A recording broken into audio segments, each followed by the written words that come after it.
Okay, we're live. All right, great. So for those of you watching, this is our third APPM Hangout for the Associated Press photo managers.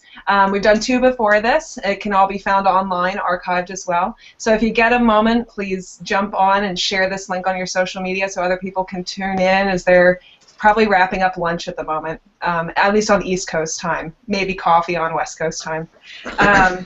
So APPM is a group for photo managers and editors and people overseeing their photo departments or educational institutions.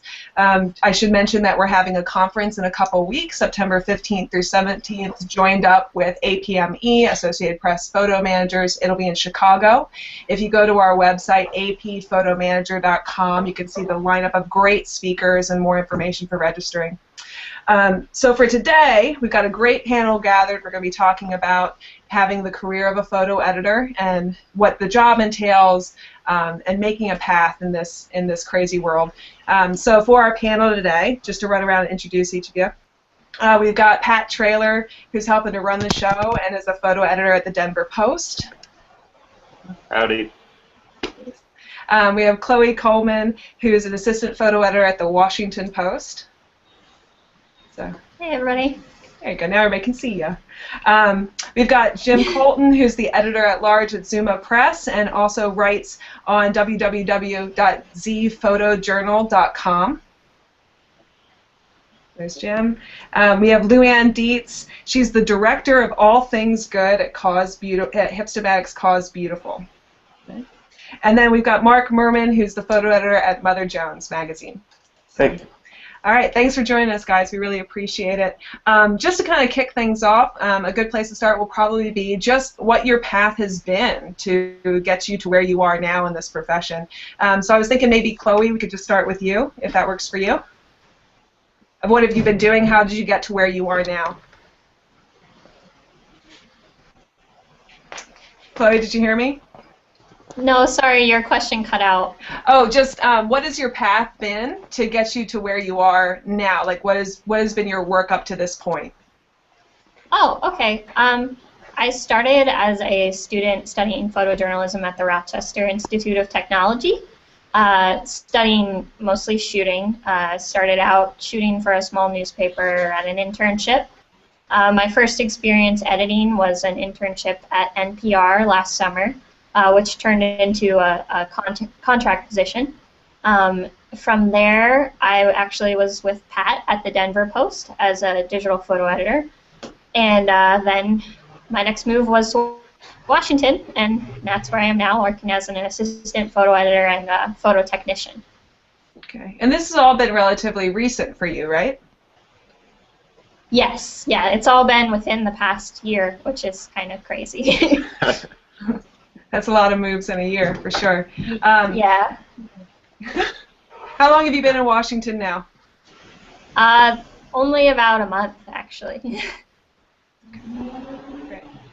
Jim, how about you? If you could walk us through your path up to this point. I know you've been in a variety of different places. Yeah, I've been a little bit all over the map. I started in the business in 1972. I actually worked in a color.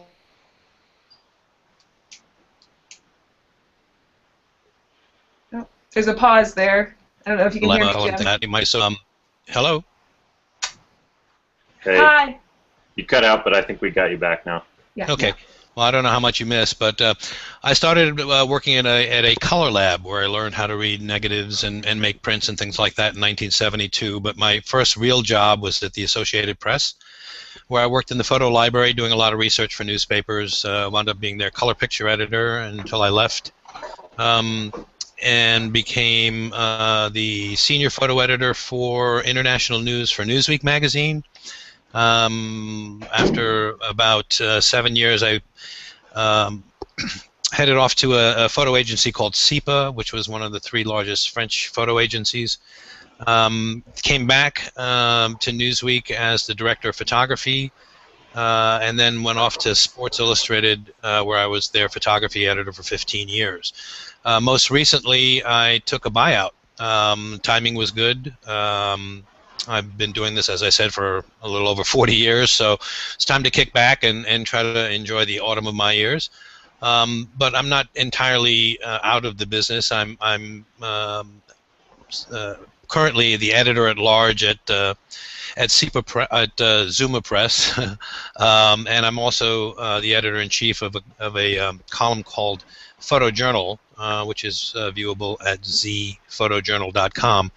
And it's basically interviews with people who are what I call movers and shakers in the business, and just posted one this morning with a photographer named Pete Mueller, who covered the Ebola virus for the Washington Post, and a very, very eloquent man. And so I'm keeping busy with a lot of things. I'm also doing a little bit of teaching. I was the first photojournalist in residence at North Carolina State University, down the block from me. And I am committed to places like the Eddie Adams Workshop, which will be my 20th coming up next month. So keeping busy, doing a lot of writing now, but I'm also doing some editing for ZUMA Press as well. Okay. Great. That's a diverse path that got you to where you are.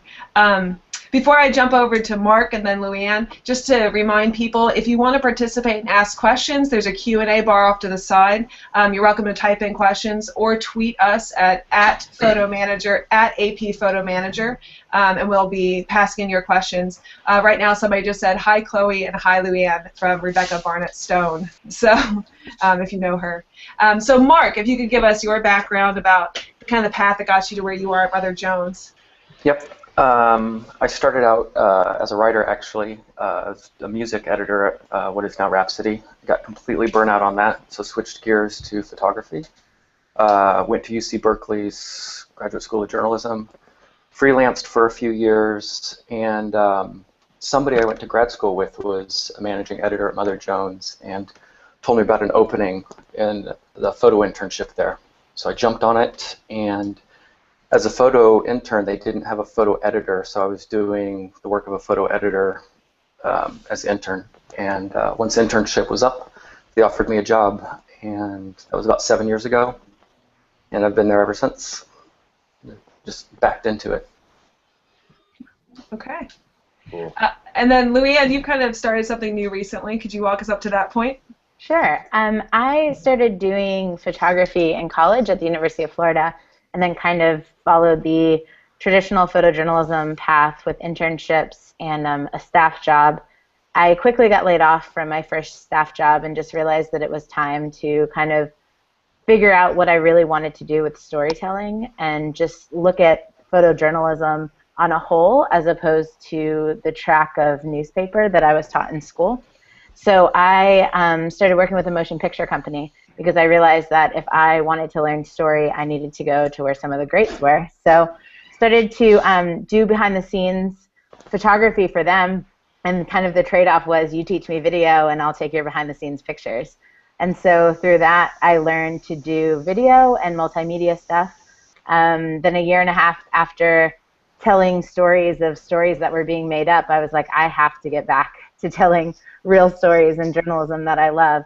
So I actually bought a one-way ticket to Israel, and I was like, I want to see what the Middle East is like. And it worked out. It worked out. But it was definitely one of those experiences that kind of just showed me that telling stories of people that don't have a voice is what I really want to do. So when I came back, I took a job with the St. Petersburg Times working in a school system. They had a program where they would teach inner-city middle school students how to do photojournalism, photography, and writing, and we'd put out the school newspaper. And so I spent 2 years in a classroom kind of honing my skills through teaching skills to students who were really bad at math and English but got to come to my class and be really good at photography for an hour a day. And so in doing that, I was like, this is my heartbeat. This is what I need to do. So I formed a nonprofit called the Y Project, where we basically do that exact thing, teach inner city kids photography and video. And then in doing that, I was like, I have to keep doing something to pull the photojournalism industry together too. And then an opportunity opened up for me to move to San Francisco and be a picture editor at the Chronicle, and I was like, yes, that's it. So I moved out here 2.5 years ago and worked there doing multimedia work and just kind of seeing what kind of stories I could tell out on the West Coast. And just within the last month, I've made the jump to the tech industry, and I'm working with Hipstamatic, running their philanthropic foundation called Cause Beautiful. So under Cause Beautiful, basically my job every day is to figure out how to empower people to cause change with the camera. I'm pretty lucky. It's pretty great. So that's kind of what I'm doing on the day-to-day basis, and the Y Project is still continuing under their umbrella. So that's where I'm at. Okay, great. And I know that you're helping to run the show, Pat, but I would be neglectful if I didn't force you to tell me how you got to the Denver Post. Right.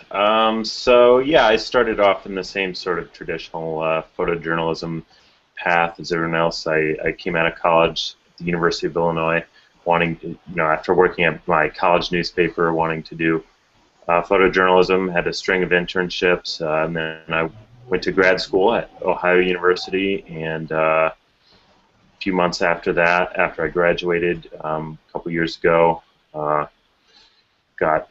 took the job here in Denver, and that was in 2012. So I've been here in Denver almost 2 years now. So that's kind of how that went. Great. Great.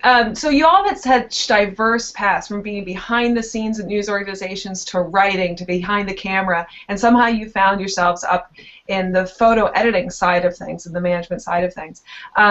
Jim, if you could start us off, what is it about photo editing that has drawn you to this for the breadth of your career, really? Well, I was very fortunate that I learned at a very early point in my career that I really sucked as a photographer. It may sound kind of stupid, but I did have a love for the craft, but I did not have the technical know-how, the elbows that were needed at the time, and there was a much more different mentality in the early 70s. I went out and I shot a few things, and I would come back, and show people, and I had a mentor, actually, who was a great mentor, was my father. And I would show him the pictures and say, what do you think? And he would just say, you suck. And it was a rude awakening, but I also realized that, there is a whole nother side to this business, which I used to call the other end of the loop. In the old days, we used to have slide film or negatives that we have to look through pieces of glass on a light box before we had our magical screens in front of us.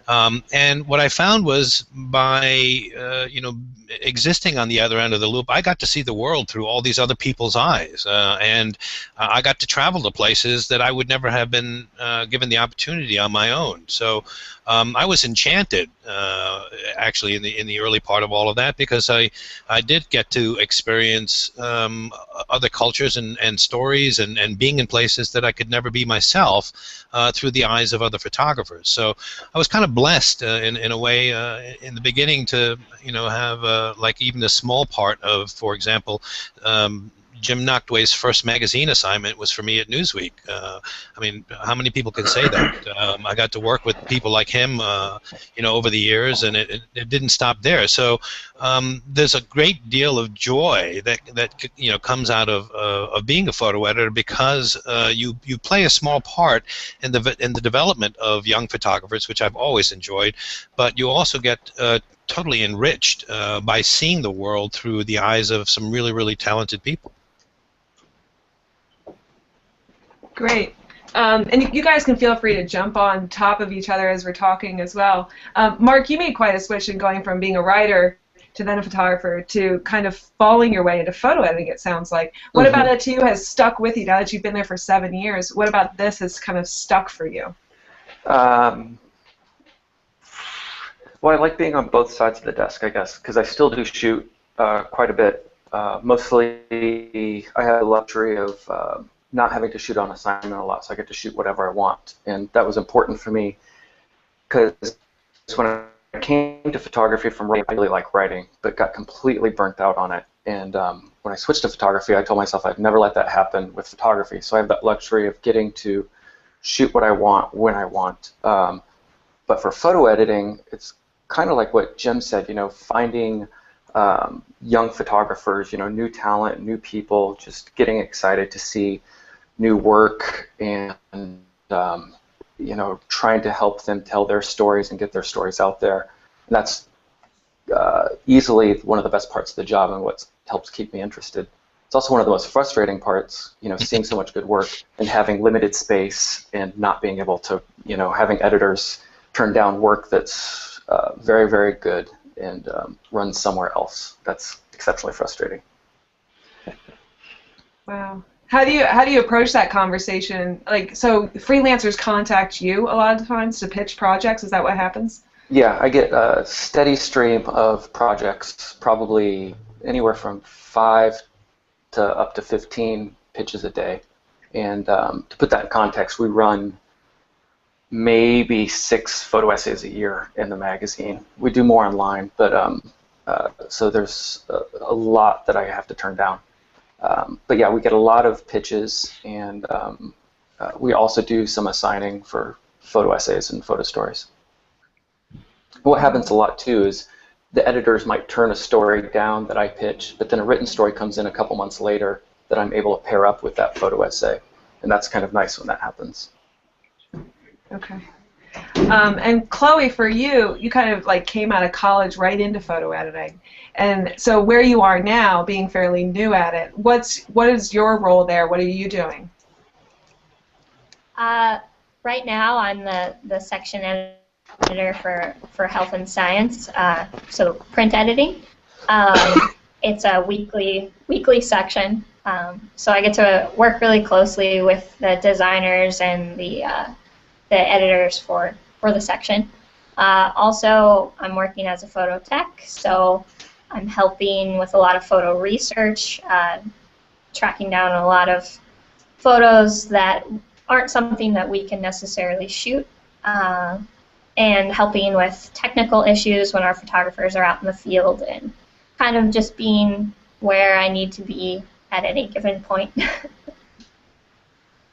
Sure.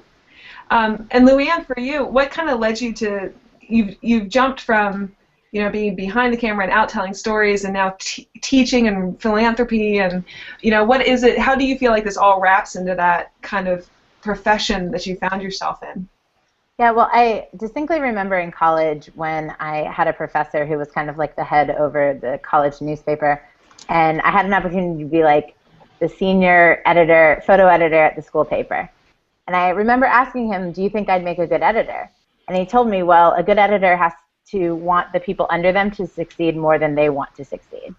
And that's kind of always stuck with me in how I've seen picture editing and how I've approached a lot of my career. Because whether it's editing with students or doing philanthropy or empowering photographers through grants or, being on the desk and helping produce multimedia pieces, it's always been about empowering people to be storytellers.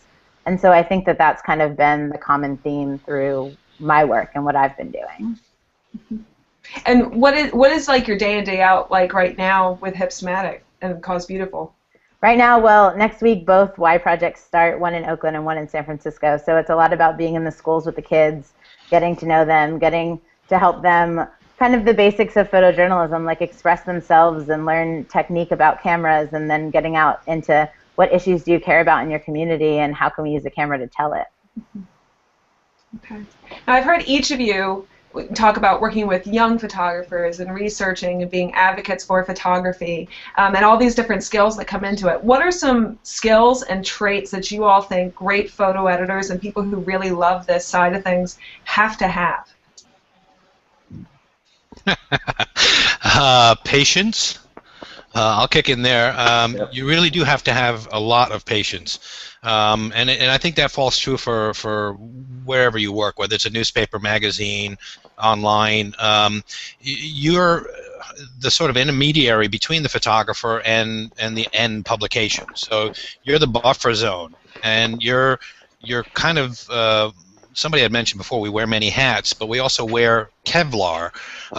We have to take the hits when things aren't working well. I mean, when the managing editor doesn't like the pictures, he doesn't blame the photographer, he blames you, the photo editor. So we're the intermediary, and it's our responsibility to make sure that we do our best to make sure the images that we want to get into our publications actually appear. I've also often described what we do as being treasure hunters, and that we are, continually looking for the gem in the box, or the diamond in the sand, or whatever you want to call it, whatever little alliteration you want. It's our responsibility not only to find them, but to get them published. Because if we don't get them published, if we don't get them seen, then they may well still be buried in the sand.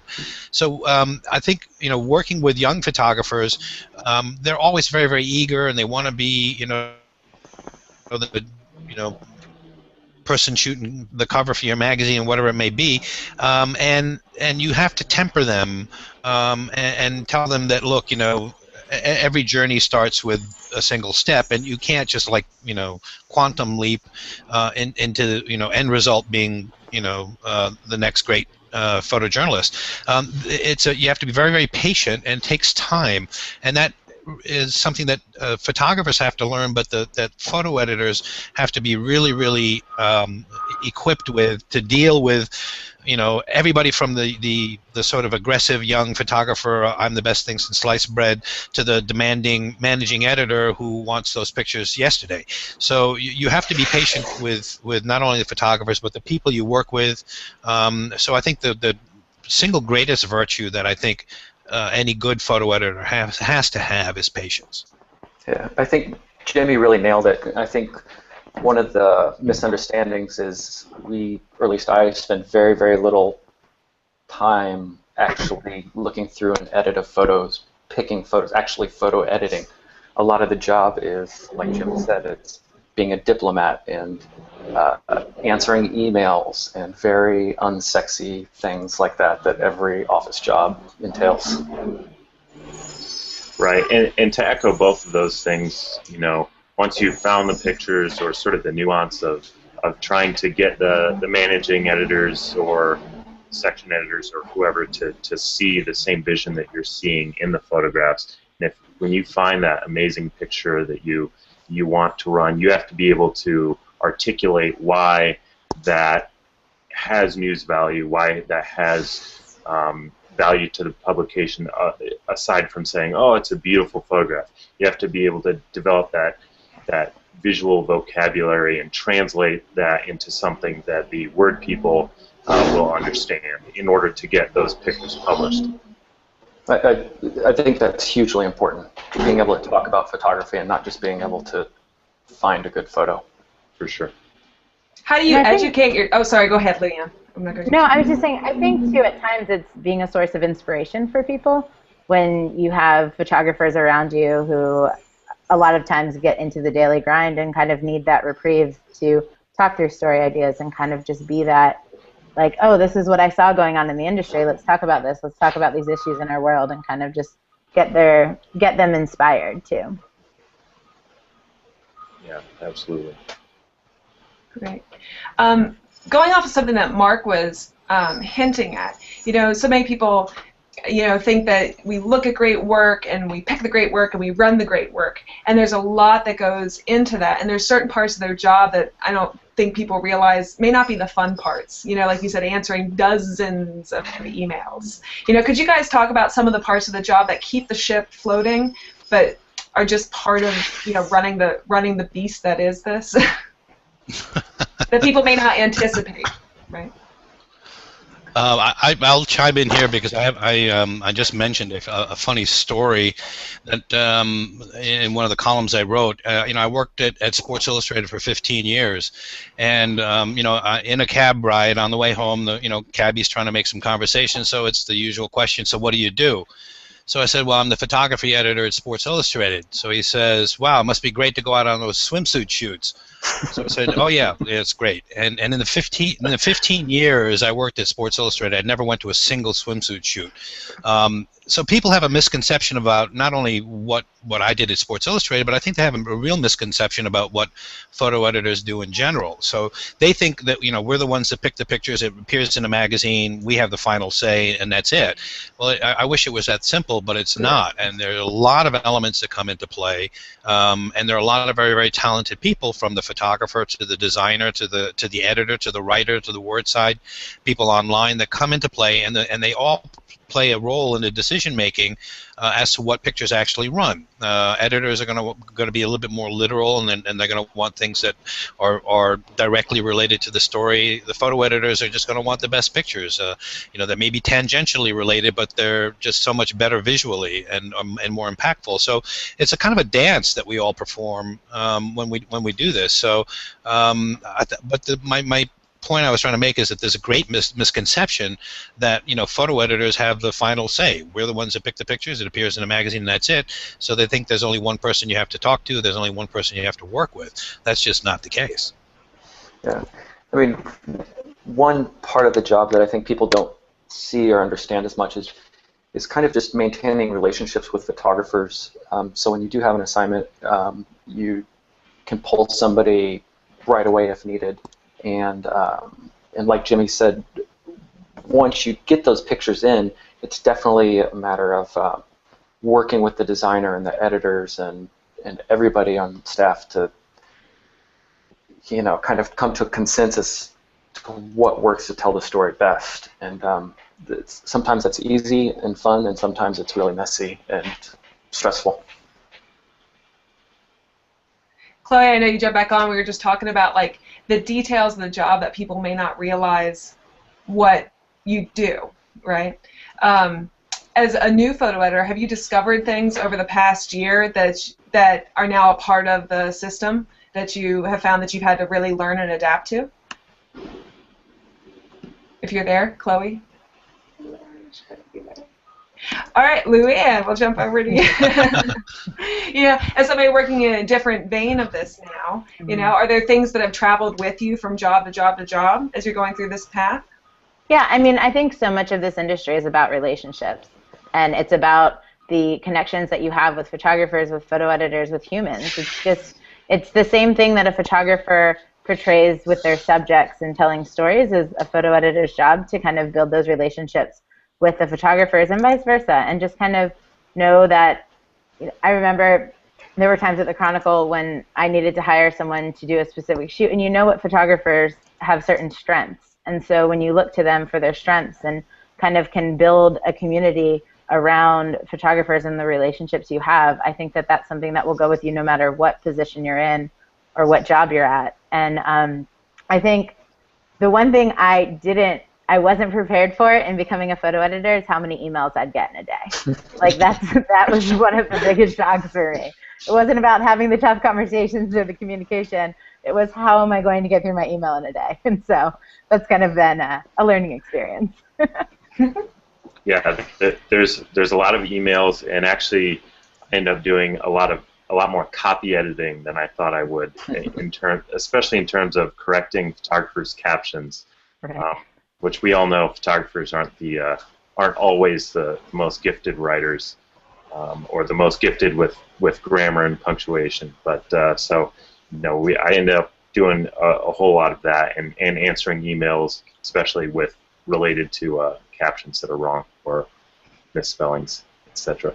So not quite the sexiest thing, but it's really important.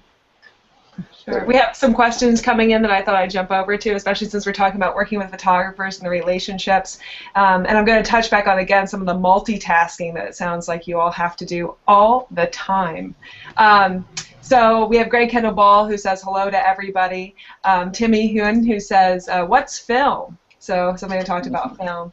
And then jumping up to working with photographers, Landry Major posts a question that says, what makes a pitch compelling to you? As you're getting all these emails, it must be hard to keep up with the amount of pitches that you get in the process of things that you have to answer to get your product out every day, week, month, right? So what strikes you? What do you look for when you hear a pitch? For us at Mother Jones, the pitch itself should just be succinct, maybe include 1 or 2, 3 JPEGs in an email just to give a taste and a link to something else. Definitely, I mean, the basics, which it kind of feels cliche to say this, but know the magazine that you're pitching to, know what stories they've run. I mean, that's kind of just in a nutshell it. You know, it's very simple. You know, one paragraph letting them know what the story is and how it relates to the magazine or how it builds on something they've done before, and just give a little taste. And I think keep in mind, like what we were talking about earlier, photo editors get a lot of emails a day and they're getting a lot of pitches a day. So something that's very concise and to the point and gets the story across and kind of shows that you know what you're talking about, you know who you're talking to, in a very concise way, I think is always a good approach. I'll throw in there, it's good to follow up and to be persistent but not pushy. That goes a long way in getting a positive response.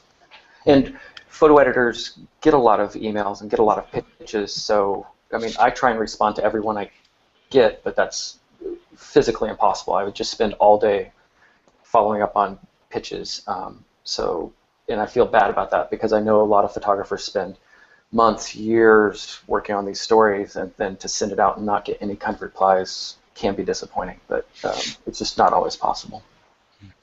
One point that Mark also mentioned, I think it's very, very important for anybody that's out there listening. When you do send your pictures, don't send a high res. Don't send the entire portfolio in the email, because if we see that we've got 4, 5, 6 meg files coming in, the first thing I'm going to do is hit the delete button. I'm not even going to look at it. So if you're going to pitch something, like Mark said, 2 or 3 JPEGs, or even better yet, just a link to where we can see it in a form, and don't attach it to the emails. Good point. I know so many, as people are trying to make their way in the freelance profession, I know we're talking about the photo editing profession today. There's so many, seems to be rules about turn-offs and turn-ons for photo editors, and it seems like a very tenuous relationship.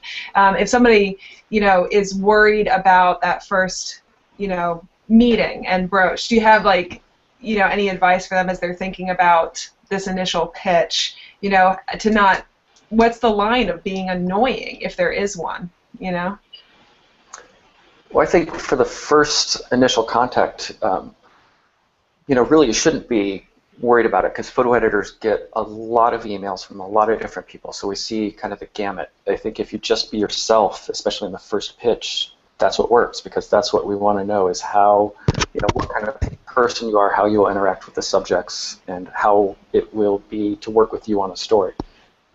So I think, especially a lot of younger photographers get really hung up on making the initial contact with editors, and I think they should just go for it and do it. Beyond that, I am sort of notorious for posting my gripes on Facebook about some I'm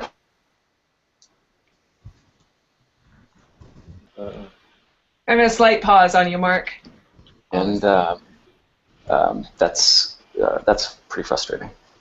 So you were saying that you skipped out just for a second when you were saying that you post on social media. Yeah, on Facebook. Every once in a while for particularly frustrating exchanges with photographers about story pitches. Sure. Just to jump to another question and kind of bring it back around to finding a career as a photo editor, what does a photo editing portfolio look like, especially as you're getting started? If you've been a photographer and you're trying to make that leap over to photo editing or management, or even teaching, Luanne, it sounds like you do a lot of teaching and communicating in that way too. What does a portfolio look like? How do you prevent that skill set? Chloe, if we can hear you, by the way, feel free to jump in. I'm not sure if you're there, which is why I'm not jumping in. Chloe just sent us a message saying, sorry, everyone, I can't keep connected to Wi-Fi. I just could... Oh, are you there audio-wise? Okay, if we can hear you audio, if you want to jump in, you've been putting together a portfolio, recently since you just started the Washington Post. What does a photo editing portfolio look like? Action problem. Can you hear me? Chloe. How about Pat? Let's go to you. Let's see if it might cut out. There she is. Go, Chloe.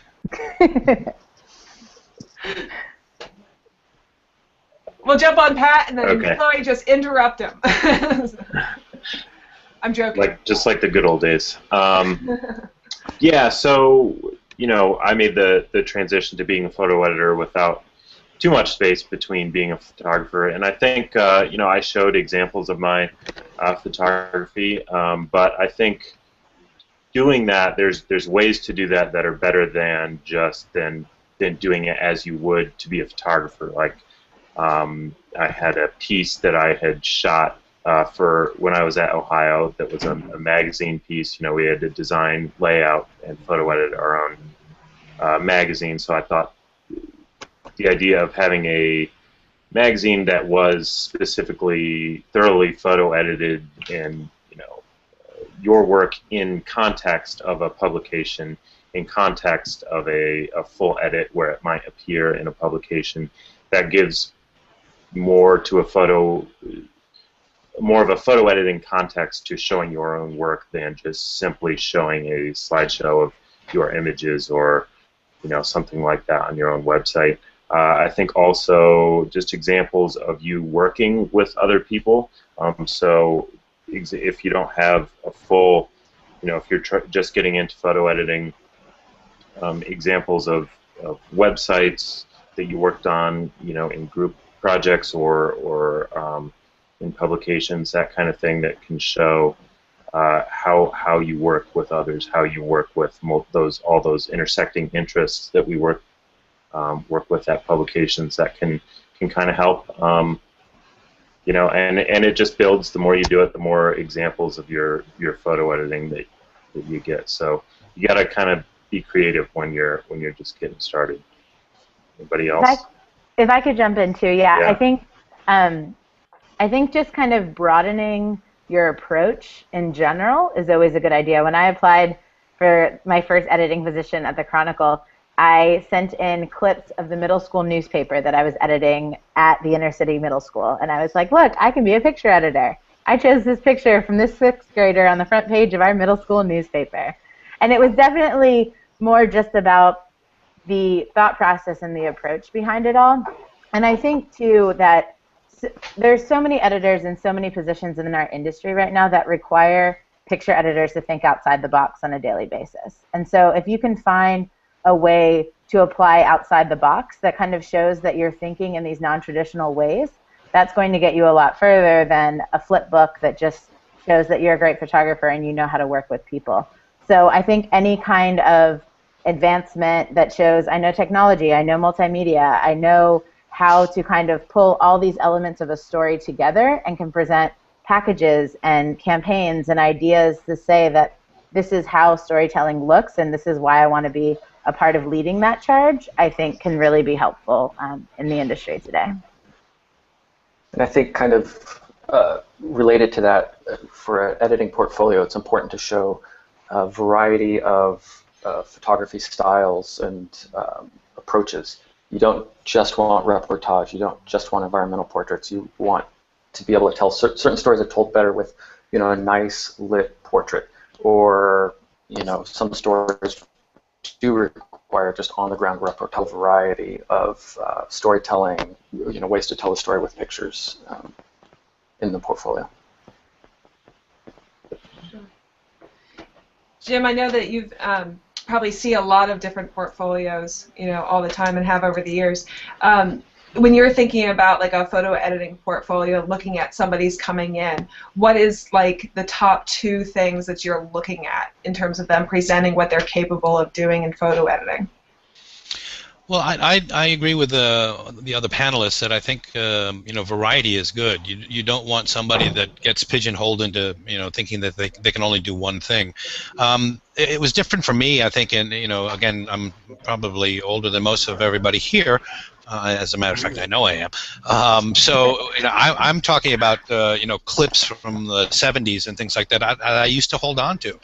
Should I ever need to explain how I found a picture of Squeaky Fromme, who was one of the Manson girls that tried to kill Gerald Ford, and how I found that one negative in this pile of Manson girl rallies that wound up on the cover of Time magazine. So, you know, to me there was a backstory to that I kept and that I thought was, you know, worthwhile to have in my portfolio. So again, this goes back a ways. I think today it's still important to have a collection of images that are stunning, I think, and that show a variety of what you're capable of doing. But I also think it's important that you pick things that there's some story to tell about as well. I mean, that's what our business is really about, isn't it? It's really storytelling. So if there's a great story behind you know, how you got a particular picture into your publication, you know, by jumping through hoops or going through extraordinary circumstances, I would love to hear that story as well. So as far as today's portfolio is concerned, variety is important, but they still have to still be visually arresting and interesting, and I think you get that with diversity. Sure. Chloe, to jump over to you too, and thanks for jumping back on. We were talking a bit about what a photo editing portfolio consists of in terms of presenting your work and ideas. As somebody who's put together a new one recently, getting started out of school, what did you try to communicate to people that you're applying to? I just tried to communicate that I had experience putting photos together in a sequence to tell a story in a variety of different ways, whether it be for blog posts, for pages, or for galleries. Since we have so many different ways to tell stories now, and we can do it with a lot of images or very few. I wanted to kind of show that range and just my ability to look at pictures that aren't my own and have something to say in a way with sequencing. Great.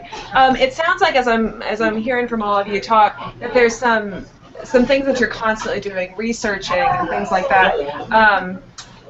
What are some of the practices and habits that you think people should get into now, early on, or as they're going, that are just part of like your lifestyle? You know, like is it databases that you keep or links that you make? What's some habits that you have that are part of your day in, day out work?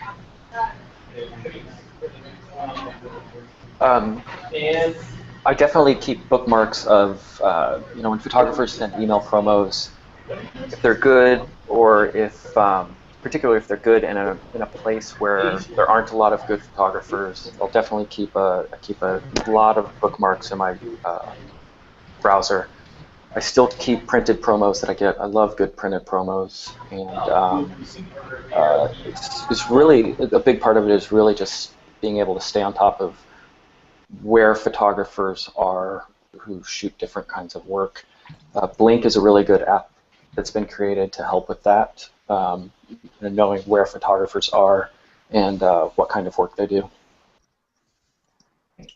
For me, at the Denver Post, we don't get to hire a whole lot of freelancers, so I'm not necessarily dealing with some of the same issues as you guys are, but one of my daily habits is just reading the news. I photo edit usually our Nation World page for the paper, and do a lot of Nation World slideshows as well for our paper and other papers in our corporate chain.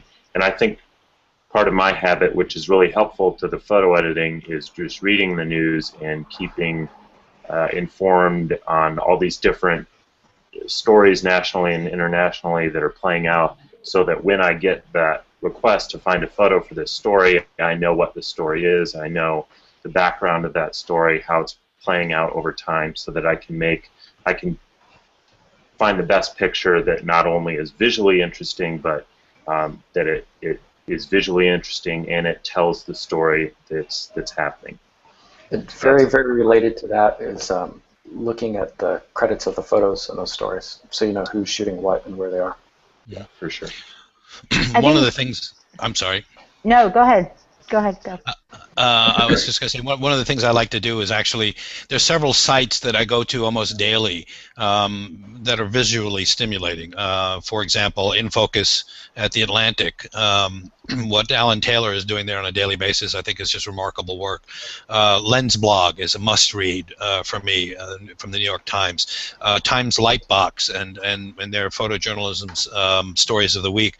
Those are all things I look at almost daily because you get inspired by seeing some of this work, and you're also staying informed with what's current and seeing that there's really a lot of good work that's being produced out there. And so sites like that are really keen for me to make sure that I stay, sort of in the loop. And the last thing is that since I work for ZUMA, they are an agency that receives upwards of 12 to 15,000 pictures a day, and part of my responsibilities of my new job there is to weed through all that and pick out material for their Pictures of the Day site. So it's a way of keeping in touch by seeing what's happening on a daily basis, and I have that luxury, as I'm sure that Luanne does, and Mark and some of the others who have access to the wires. When you're pouring through that stuff, it's like being in a candy store. So I love doing that because it is visually stimulating. But there are definitely a few sites that are must-sees on my list that keep me informed with what's going on elsewhere, which I look at almost every day. Hey everyone, I just wanted to say thanks for including me. I better get back to the newsroom. Sorry I missed so much because of my internet connection. Please, anyone, feel free to email me with any questions or to send work. I always love to look at everyone's work. Chloe.Coleman@washpost.com. Anytime. Thanks, everyone.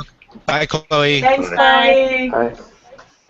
Running back to it, always, right? Always meetings. Luanne, you were going to say something too. Yeah, I was going to jump onto what Jimmy said. I think that as something that I try to do every single day is find something that inspires me and pushes my brain beyond the box of looking at still pictures. Because I think when we're challenged and our brain is expanded, then we have the ability to challenge and expand the brains of the people around us. And so I have become addicted to Vimeo and just finding abstract stories every single day that make me see in a different way. And so I think kind of just putting something that you enjoy in front of you as a way to just strengthen the core skills of recognizing what a good image is, noticing when story gets you to feel something, and kind of just, pushing yourself to pull out of the wires almost for a minute and just remind yourself what's good, and that your voice and vision in being a picture editor is helping other people kind of amplify theirs. So I like to go to stories outside of still pictures to just kind of expand that storyline. Great, great. Just to jump over to a question that just got thrown out, Christina Beach asked, do you think it's important for a photo editor to have worked as a photographer? It sounds like a lot of you have been behind the camera as well as in front, on this side of it. What do you think? I'm gonna jump in here first because I told you the story about me. I thought I was going to be the next best photographer in the world, and it didn't quite turn out that way. I don't think it's essential. I think it's helpful that a photo editor worked as a photographer, but if you ask a photo editor who was never a photographer the question, he's going to tell you that photographers make the worst photo editors. And then if you ask a photographer the same question, he's going to tell you that photo editors make the worst photographers. So I think it's beneficial to know what goes on at both sides of that loop, so to speak. But I don't think it's absolutely essential. But I think it is definitely beneficial. I think the worst thing in the world for a photographer is to work with a photo editor who thinks they can do it better. And so I think a lot of the times, that old tale of photo editors who preconceive stories and then send photographers out to find those images, it's detrimental to everyone involved. So I think whether the photo editor has worked in the field before or has an understanding of how the field works, I think is what makes that photographer-photo editor relationship strong. I'm going to add one last thing too. I did an intern at the San Francisco Chronicle, which Luanne knows, and one remark that she made, which I thought was very telling, is that she never expects anything less than what she could do when she's as her position now as director of photography. She would never expect anything less than what she could do as a photographer from her photographers. Okay. And then another question that I know a student was actually, I don't think I introduced myself to people watching, by the way. I'm Becky. I work at Ohio University. A student was actually asking me is what kind of, for those people who are really interested in getting into photo editing, what kind of groups, communities, things like that are out there? You've all talked about resources that you read and keep up with. Are there groups and communities that you try to be a part of, stay in contact with? Jim, for example, you had mentioned Eddie Adams. Yeah, the Eddie Adams Workshop is a very, very unique place, and it's not like any other workshop because you earn your way in by portfolio review, and it's tuition free. There are a lot of workshops where you've got the money, you go get the gold passport, etc., and you attend. It doesn't work that way. You earn your way in, and then you're exposed to a weekend with every photo editor, art director, person that's of any importance in our industry is there, and you get to share your work with them. It's a wonderful place, and Luanne can tell you about that. I don't think there's anything like that, which is why I've been doing it for so long and will continue to do so. There are communities like that, and I call Luanne my niece because I'm Uncle Jimmy, and we're all family. So I now have 2,600 or we'll have 2,700 other nieces and nephews. So that's a huge community. So you do benefit from places like that, but for those people in photo editing specifically, there are photo editing workshops. The Kalish, for example, is something that you could benefit from if you're really serious about photo editing. But the communities that that will help you out are the ones that you build, and that's through relationships over the years. And as you grow in the industry, you make new contacts and new friends and new acquaintances, and that's how you build. And you try. I've heard of a lot of places where people actually get together once a week and they show each other's work and have a beer and some popcorn, and I think that's probably one of the coolest things you can do because you're staying in touch with other people in the industry and seeing current work and what you're sharing problems that are existing, new problems that are coming up with technology, all of that. So there's a lot of things that you can do, but I think you build on it as you want and as you can, because we all have jobs and obligations that we have to meet. So it's a matter of building your own igloo and inviting the Eskimos into it, and you grow from that. I'm a huge fan of the Kalish Workshop. I went the summer before I kind of buckled down and was like, I want to be a picture editor. And I just went to see what it was about and see if I really would enjoy the track of picture editing. And after I got back from it, I just started calling everyone I know and was like, if you hear of any picture editing job, I'm in.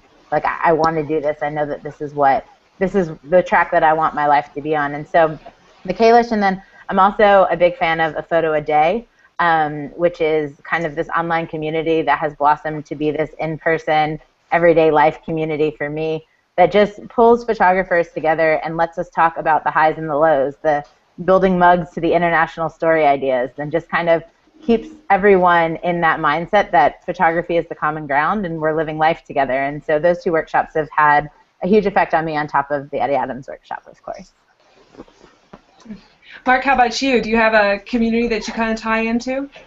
Not really photo editing community. Well, I guess other photo editors who I've met, from being a photographer and from being a photo editor, I keep in touch with them. I'm good friends with Sasha Lecca at Rolling Stone and a handful of other photo editors. And but I don't belong to any photo editor groups per se. I know they're out there, but I'm kind of just too busy with the day-to-day.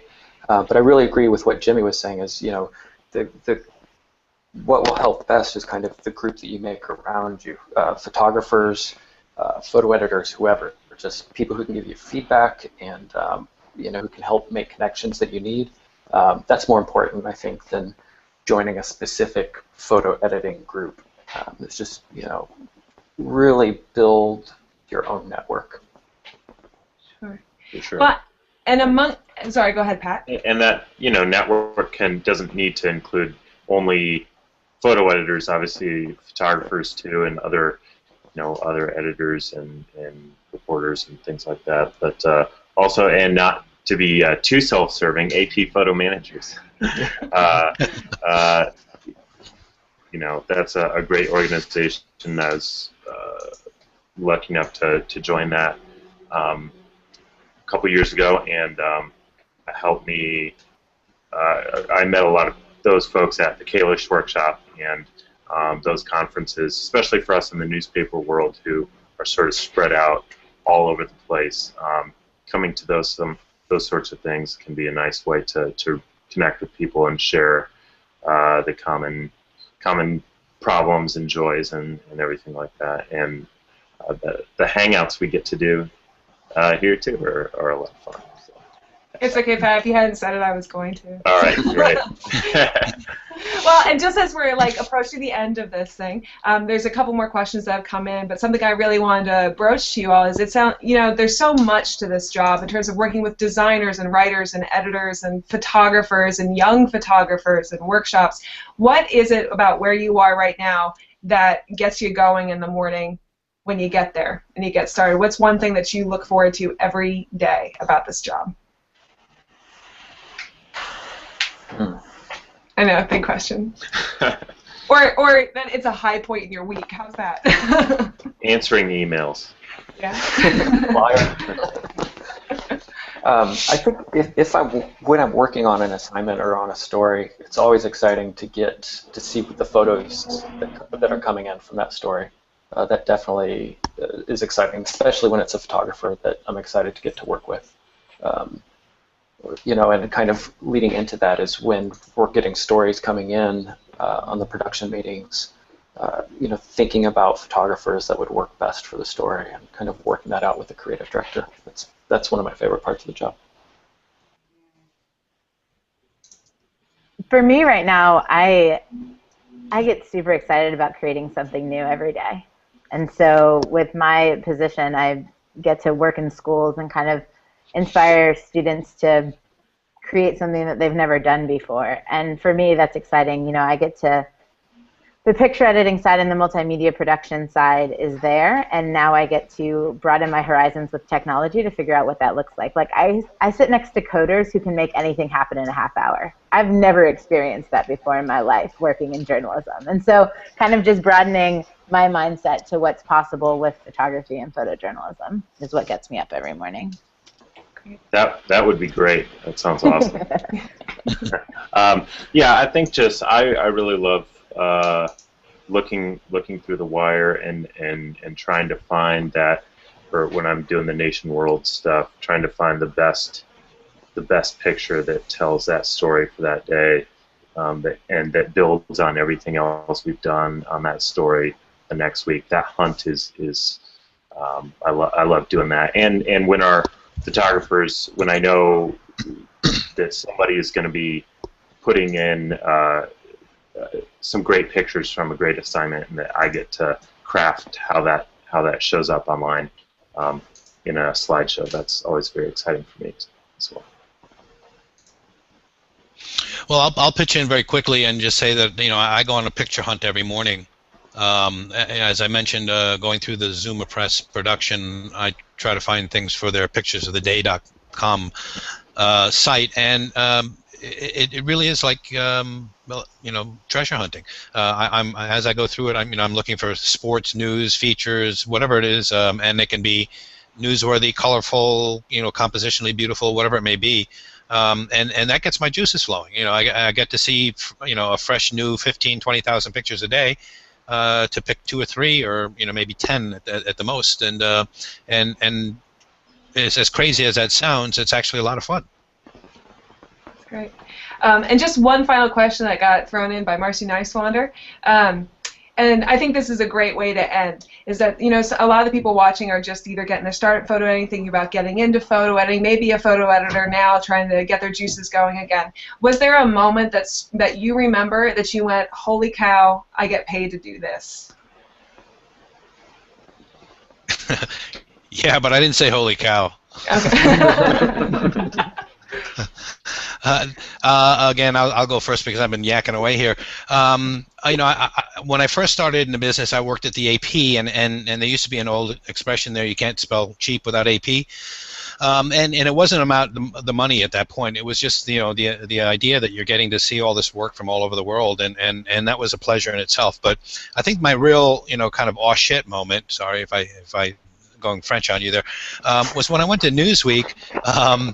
My very first week at Newsweek, I had just been working at the AP for 5 years, and my very first week at Newsweek, they had me in a room, in the studio, building toys, like rubber rivets and constructing toys so they could be, photographed for the next, what's the hottest toys for Christmas. Now, I had just been working, these 18-hour days where deadlines were yesterday, and now I'm at a weekly, and my first job was building toys so they could be photographed for the Christmas special. And I was saying to myself, what the hell did I get myself into? And the photo editor at the time comes in after I'm doing all this, and he says, Colt. He was a big old Irish guy, loved him to death, Jim Kenny. He says, Colt. He says, you're doing the international section. So I went from building toys to now doing coverage for Newsweek magazine of the international section. So, to me it was like, oh my God, they're actually paying me to do this. And through that experience, I got to go to places I've never would have had the opportunity to travel to, covering summits and Pope visits, and there were bad things that came with that too. Having to bring back the bodies of our fallen comrades. But the idea that they were actually paying me to do what I was doing was like, that was my kind of oh my God moment. And I still feel that to this day. I mean, anything that has, that's related to my going out and just, trying to find great pictures or helping good, photographers become better photographers, and somebody actually pays me to do that, that's a good day. Yeah. For me, it's a little less sexy than getting to travel overseas and do my work, but I really really like and look forward to getting to work. So seeing younger photographers that I've worked with make a name for themselves and get known and get their work seen, that's really exciting for me. Kind of my first, kind of holy shit moment was I got a phone call from a photographer who was pitching a story. He was very, very quiet and humble. He's like, hello, I'm a Brooklyn-based photographer named Eugene Richards. I have a story I'm wondering if you're interested in. And to me, it was like the first week at work. I was just like, what? Eugene Richards is calling? It's like, I know who you are. I think for me, it was when I was at the Chronicle, my first picture editing job. In my first 4 months, I got to be in the field covering a World Series, a Super Bowl, and go to Newtown to cover one of the biggest news events of the year. And I think for me, having those moments where I was like, I'm getting on a plane right now as press to go cover something that I have dreamt about being a part of for a long time. And I have a brother and lots of guy cousins, and they're such football fanatics. And so being able to send the selfie from the Super Bowl and being like, you're working in New York and I'm on the football field was kind of an exciting moment. So I think just having those moments where, before I went to edit the Super Bowl, I took a walk around the field, and I had a friend from Kalish actually text me, and he said, don't get so caught up in the day that you forget to look down and remember where you're at. And that for me was kind of that moment to say, I'm here, and I've worked hard to get here, and there's many other people like me who have worked extremely hard to be in the positions that they're in, and those are the people that are going to make it. So I think kind of for those young photo editors out there, when you have that moment, you're going to know, and it's going to be great. Sure. All right, go ahead, Pat. I think we'll end with that. Okay, great. I know we could have kept this going. They always seem like they could go for 2 hours, so I really appreciate the hour that you guys gave. It's really great to hear about people who are advocates for great photography, for photographers, for photo editing, and for people making their way in this profession. I also really appreciate you all talking about the diverse range of what you do, how you got to where you are. It's really great to hear about, and so we hope that this helps all the people watching. Again, we have a conference coming up that you can find out more about at appphotomanager.com. You can also join the organization there if you're interested. And feel free, if you have ideas for these upcoming Hangouts. We have more coming up in the future, some ideas in the bank, but we are always looking for what you guys want to hear about. And same to our panelists. We hope to have you back at some point too. So to Jim Colton, Luanne Dietz, Mark Murrmann, Pat Traylor, and Chloe Coleman, even though she's in a news meeting right now, we really appreciate your time. So thanks so much for joining us today. Thanks, Thank everyone. you. Thanks, Becky. All right, Bye, so we'll Becky. sign Thank off. you. Bye, guys. Thank you. Bye. Bye. Bye.